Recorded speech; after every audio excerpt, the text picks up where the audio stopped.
expectations are high. We had a really nice fall, and it culminated with a win at Old Waverly, which is our first win in a couple of years.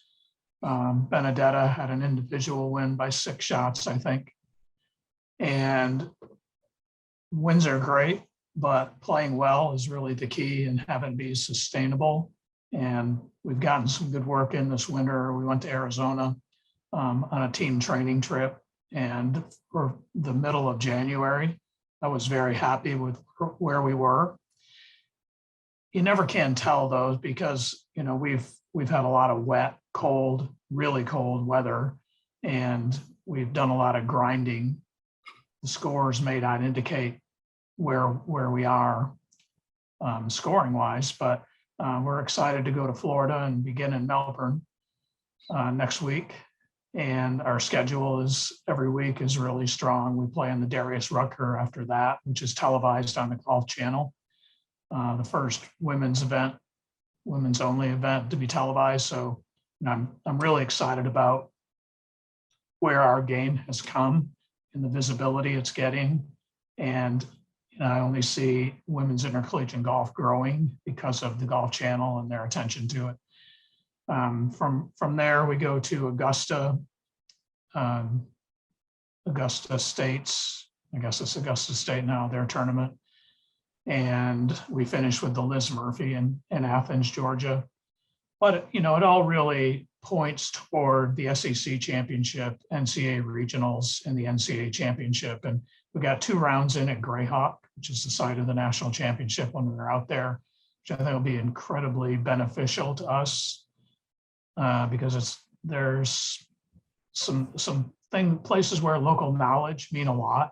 And I think we accumulated some of that. So I'm pretty pleased with that.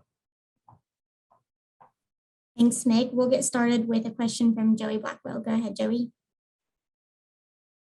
Hey, Coach. I know you released a quick little statement about it when Alabama announced it earlier this year, but what just now that we have you on the mic, what are your thoughts about the new facilities coming you guys' way?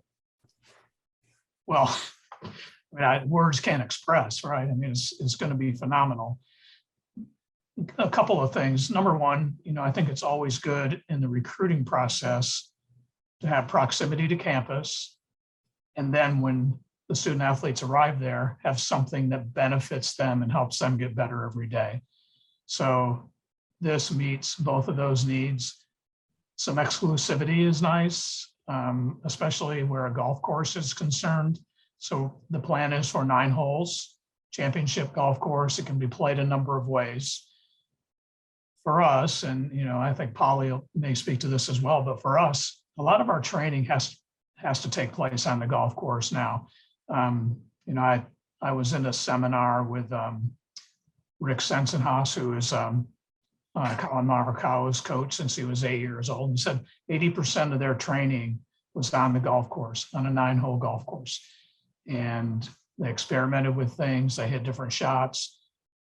When we have players of Polly's ability, she needs to work on, okay, how do I score better? And you do that on a golf course. And the idea of not having to wait for people and not having people wait for us while we hit 3 or 4 balls, I think is a really appealing idea to me, along with the best training facilities in the world. And I see Hugh on here. Hugh's helped us out a lot with some of the technology that this day and age we have to have. We have to have data to drive our practices. And, you know, I think we'll be at the top of intercollegiate golf programs when this is all said and done. And Polly, just to kind of piggyback off of that before we go into some further questions, I know you won't be here, but if you could speak to how cool that is for the future of the Alabama women's golf program to have those facilities. Yes, I definitely can't wait to see it in person. I've seen some plans, and I think it's an incredible opportunity for players to get even better every day, not maybe just 1% better every day, but maybe 2 or 3% better every day. I think having our own 9-hole golf course is a great opportunity that we can get out there every day, get our shots in. Like Mick said, we don't have anybody waiting for us, or we're not waiting on anybody. we can look for particular shots that we're struggling with, set that up and hit 10, 20, 30 shots, maybe even more, and get comfortable with difficult situations or maybe just easy situations that we just need to get repetition in. So I'm really excited for the new facility. I think it's a great opportunity. I think it's gonna be a wow. Like, I think everybody's gonna be pretty excited, and I can't wait to come back here and see it for myself when it's done. Thanks, Polly. Go ahead, Katie. I have a question for Mick and for Polly, so I guess I'll just start with Mick. You mentioned, the success y'all had in the fall, especially, winning that last tournament. How do you kind of try and carry that momentum or that success into the spring when you kind of have the break in between that you do? Well, one of the things that I've brought up a couple times to the team is in 3 of the 4 tournaments, we had the lead at one point or another. And the idea of, we need to finish what we kind of get going is a theme. And, the nice thing we have right now is we have a lot of girls that want to be great. So, it definitely is an individual sport. We count a team score, but the better everybody plays, the lower that team score is. So incentivizing everybody to, as Polly said, get 1 or 2% better every day and strive to be, we have a goal to have so many All-Americans on our team. We have a goal for so many individual championships and team championships.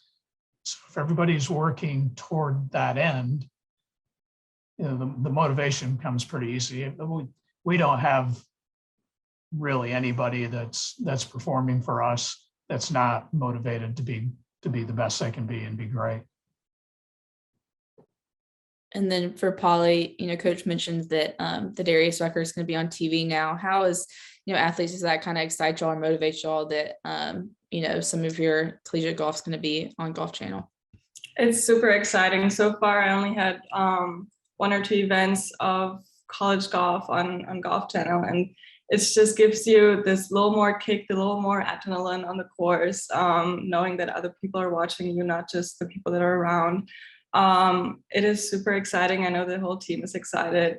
It just always feels good to be a little more important, and it even gives my family back home the opportunity to watch me in Germany. So I'm personally super excited, and I know my teammates are about that too, since we have usually 4 internationals on the travel team. So I think that's a great opportunity for their parents to watch too. Thanks, Polly. Go ahead, Jack. I just have a question for Polly. So the past 2 years at the Moon Invitational, you've placed back-to-back 3rd places. Is there something special about that tournament that you just play better at? I really like the course. Unfortunately, now they set it up on a different golf course, which is still around the corner, but it's not the same one. However, I'm really excited for the new challenge. I'm really excited to just come back with a good feeling and just hopefully play even better. And I just love Florida weather. I think it's, amazing in February to play in such warm weather. And it's just always a good season start. And it was always a good mood when we flew down there. And I think we're ready, and I'm definitely ready too. Polly, you had a really successful run with the Q series. Can you talk a little bit about what things you might have learned about yourself or your game or your leadership style that you're bringing back to the team this spring? I'm probably looking at this season a little differently, since it is my last season as a college player, my last season as an amateur, and my last season probably as a team player, since from that point on it will be individually in summer.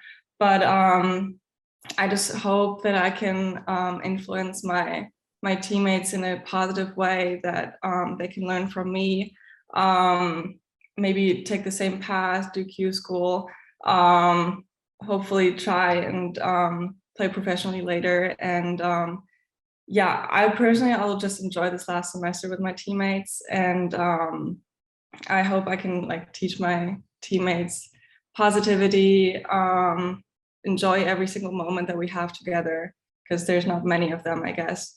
And yeah, just be happy out there and enjoy it.